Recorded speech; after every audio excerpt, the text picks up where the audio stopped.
کون ہے عمر بن خطاب؟ یہ وہ عمر ہے جن کے بارے میں پیارے نبی نے کہا تھا لو کان نبی بعدی لکان عمر، اگر نبوت میرے بعد جاری رہتی تو عمر نبی ہوتے۔ اور یہ عمر، ایسے عمر کے خوف کا یہ عالم تھا۔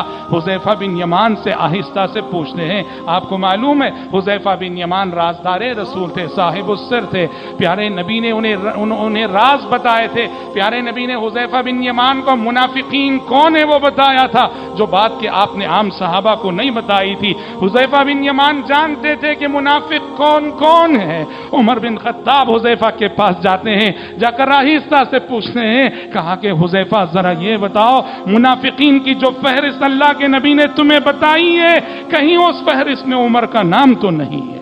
اللہ اکبر! کون ہے جو بے خوف ہو سکتا ہے؟ ہم کتنے مطمئن ہو کے جی رہے ہیں، حضرت عمر کتنا ڈر رہے ہیں، منافقین کی فہرست میں کہیں عمر کا نام تو نہیں آ گیا۔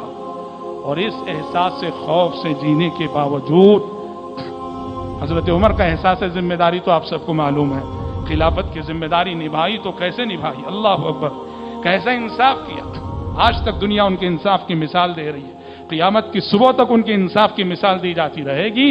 اور اس کے باوجود موت کے وقت یہ عالم ہے، لوگ جب انہیں بشارت دیتے ہیں امیر المومنین خوش ہو جائیے، آپ کی قربانیاں بہت ہیں، آپ کے کارنامے بہت ہیں اور آپ نے بہت کچھ کیا ہے، تو حضرت عمر فرماتے ہیں لوگوں کیا کہہ رہے ہو؟ میرا احساس تو یہ کہہ رہا ہے کہ اگر روز قیامت یہ اعلان ہو کہ عمر نے جو خلافت کی ذمہ داری نبھائی، اس ذمہ داری کے نبھانے میں عمر نہ اجر و ثواب کا مستحق ہے، نہ عذاب و عقاب کا مستحق ہے، تو میں سمجھوں گا کہ میرا بیڑا پار ہو گیا۔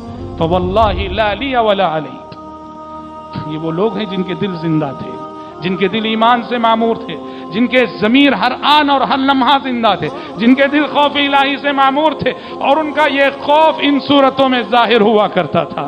اللہ اکبر! یہی عمر، حضرت عمر ایک مرتبہ گزر رہے تھے، ایک گھر سے تلاوت کی آواز آئی، اور ایک شخص اپنے گھر سے بآواز بلند تلاوت کر رہا تھا نماز تہجد میں، یا بعض روایتوں میں یہ بھی آتا ہے کہ پڑھنے والے خود حضرت عمر تھے۔ سورہ طور پڑھی جا رہی تھی، سورہ طور کی اس آیت پہ وہ قاری پہنچا، ان عذاب ربک لواقع، ان عذاب ربک لواقع، تمہارے رب کا عذاب آنے والا ہے، عذاب کی گھڑی یقیناً آنے والی ہے، عذاب کا مرحلہ یقیناً آنے والا ہے۔